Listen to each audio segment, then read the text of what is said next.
Well, hello again, and welcome again to another episode of Down to Earth, but Heavenly Minded. And I'm your host, Ervish. And today we're going to be in Numbers chapter 9, and we're going to be looking at the celebration of the Passover.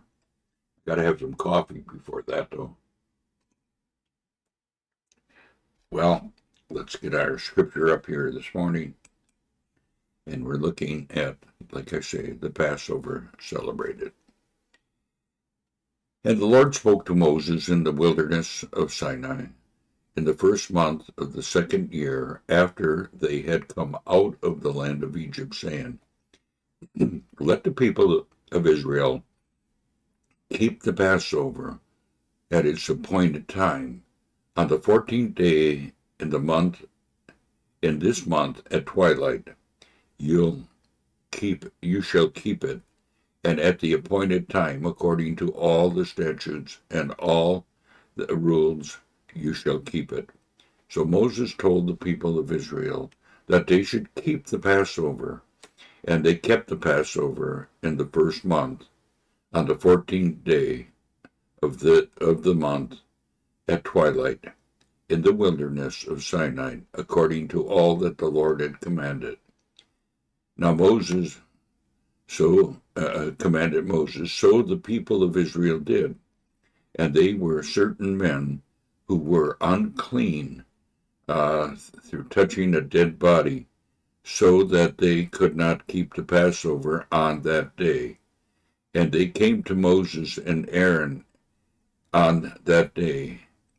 And these men said to him, We are unclean, although through touching the dead body, why are we kept from bringing the Lord's offering at the appointed time among the people of Israel?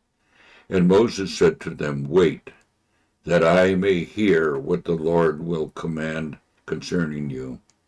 The Lord spoke to Moses, saying, Speak to the people of Israel, saying, If any one of you, of your descendants, is unclean through touching a dead body, or is on a long journey, he shall keep the Passover to the Lord in the second month, on the 14th day at twilight. Then they shall keep it. They shall eat it with unleavened bread and bitter herbs. Then they shall leave none of it till morning, nor break any of its bones, according to all the statutes. For the Passover they shall keep it. But if any one who is clean and is not on a journey fails to keep the Passover, that person shall be cut off from the people, because he did not bring the Lord's offering at the appointed time. That man shall bear his sins. And if a stranger sojourns among you, and would keep the Passover to the Lord according to the statutes of the Passover, and according to the rules, so he do.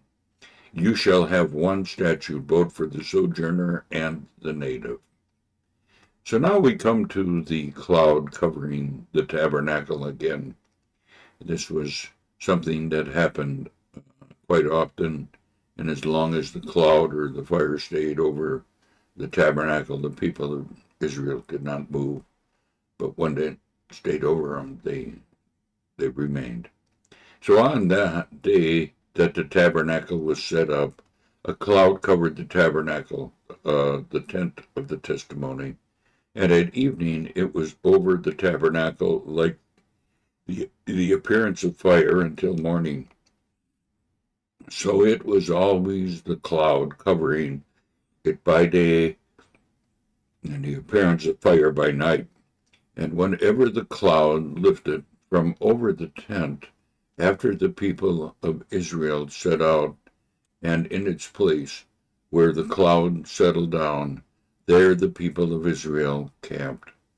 And the command of the Lord, the people of Israel set out, and at the command of the Lord, they camped as long as the cloud rested over the tabernacle.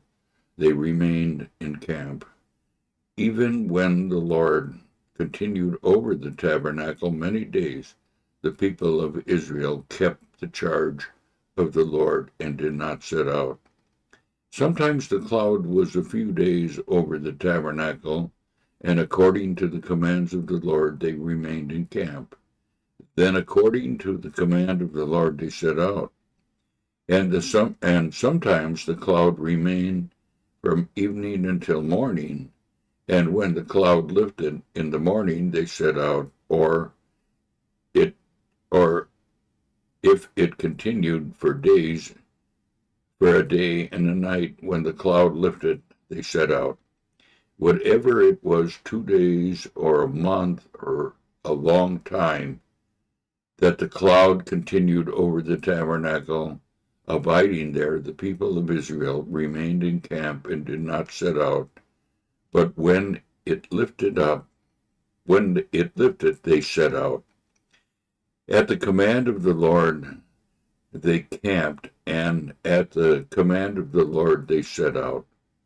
They kept the charge of the Lord at the command of the Lord by Moses. And that completes the reading of this chapter, and the next time we get together we'll be looking at the next chapter, Numbers 10. So with that said, bye for now.